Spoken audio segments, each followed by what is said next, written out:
Hi മക്കളെ, നമുക്കിന്ന് ഉറങ്ങുന്ന സുന്ദരിയുടെ കഥ കേട്ടാലോ?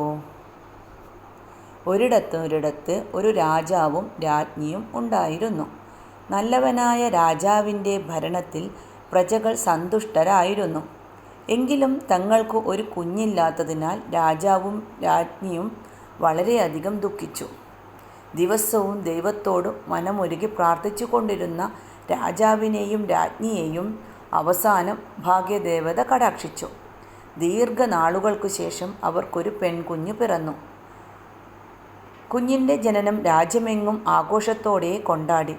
കുഞ്ഞിൻ്റെ പേരിടൽ ചടങ്ങ് അടുത്തു. രാജാവ് എല്ലാവരോടും ആട്ടവും പാട്ടുമായി കൊട്ടാരത്തിൽ കഴിയാൻ കൽപ്പിച്ചു. എല്ലാവരും സദ്യവട്ടങ്ങളൊരുക്കി കുഞ്ഞിൻ്റെ പേരിടലിനായി 3 മാലാഖമാരെ രാജാവ് പ്രത്യേകം ക്ഷണിച്ചിരുന്നു. അവർ കൃത്യസമയത്ത് എത്തുകയും ചെയ്തു. കുഞ്ഞിന് എല്ലാവരും ഓരോരോ സമ്മാനങ്ങൾ നൽകി. പെട്ടെന്ന് കൊട്ടാരവാതിൽക്കൽ ഒരു വയസ്സായ സ്ത്രീ പ്രത്യക്ഷപ്പെട്ടു. അവർ കുപിതയായി രാജാവിനടുത്തെത്തി. എന്നിട്ട് പറഞ്ഞു, രാജാവേ, അങ്ങ് എന്നെ ഈ ചടങ്ങിന് ക്ഷണിക്കാതെ അപമാനിച്ചിരിക്കുന്നു. അതിനുള്ള ശിക്ഷ ഞാൻ നിനക്കു നൽകും. ഇത് കേട്ട രാജാവ് ദുഃഖിതനായി. അദ്ദേഹം പറഞ്ഞു, അങ്ങ് എന്നോട് ക്ഷമിക്കണം.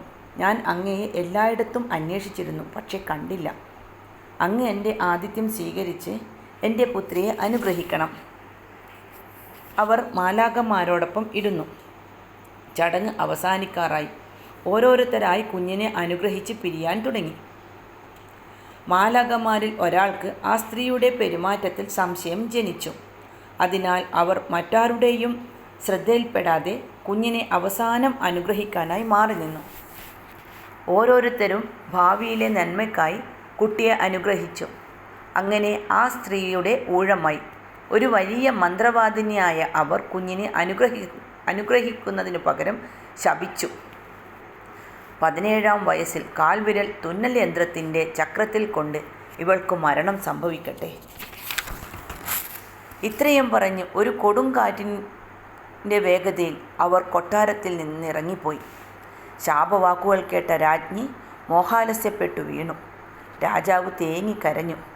ആഘോഷകരമായ വേദി പെട്ടെന്ന് ശോകസാന്ദ്രമായി. ഉടനെ തന്നെ മാറി നിന്നിരുന്ന മാലാഖ അടുത്തെത്തി കുഞ്ഞിനെ അനുഗ്രഹിച്ചു. ഇവൾ 17-ാം വയസ്സിൽ മരിക്കില്ല.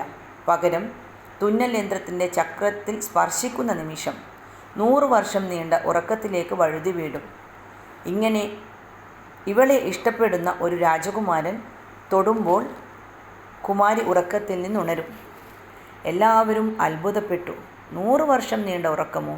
ഇതെങ്ങനെ സംഭവിക്കും? അങ്ങനെ സന്തോഷകരമായ ആ ചടങ്ങ് ദുഃഖത്തിൽ പര്യവസാനിച്ചു.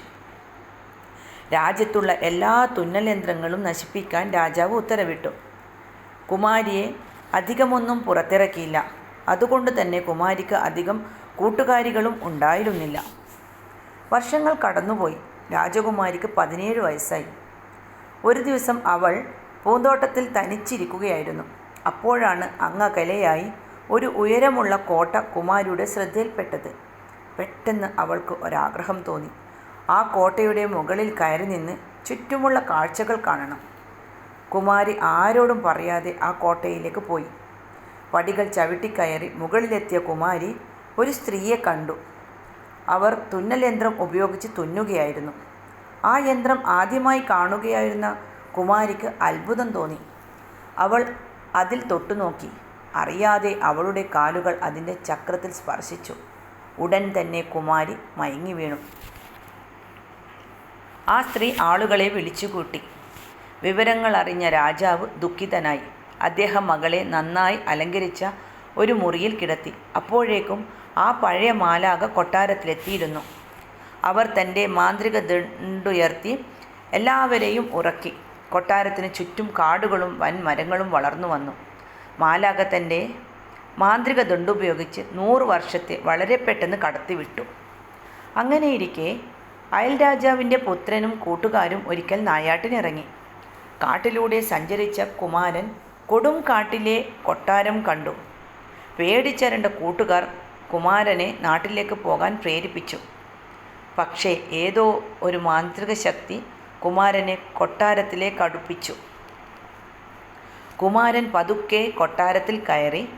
അവിടെ ആരെയും കണ്ടില്ല. ഓരോ മുറികളിലും കയറിയിറങ്ങിയ കുമാരൻ അത്ഭുതപ്പെട്ടു. എല്ലായിടത്തും കുറേ ആൾക്കാർ ഉറങ്ങിക്കിടക്കുന്നു. അവസാനം രാജകുമാരൻ കുമാരിയുടെ മുറിയിലെത്തി. സുന്ദരിയായ കുമാരിയിൽ അനുരാഗം തോന്നിയ കുമാരൻ അവളെ പതുക്കെ തലോടി. പെട്ടെന്ന് കുമാരി ഉറക്കത്തിൽ നിന്നും ഉണർന്നു. അതോടെ ഓരോരുത്തരായി ഉണരാൻ തുടങ്ങി. അവസാനം രാജാവും രാജ്ഞിയും തങ്ങളുടെ കഥ കുമാരനോട് പറഞ്ഞു. അങ്ങനെ കുമാരൻ രാജകുമാരിയെ വിവാഹം കഴിച്ച് തൻ്റെ കൊട്ടാരത്തിലേക്ക് കൊണ്ടുപോയി. വളരെ കാലം അവർ സന്തോഷത്തോടെ ജീവിച്ചു.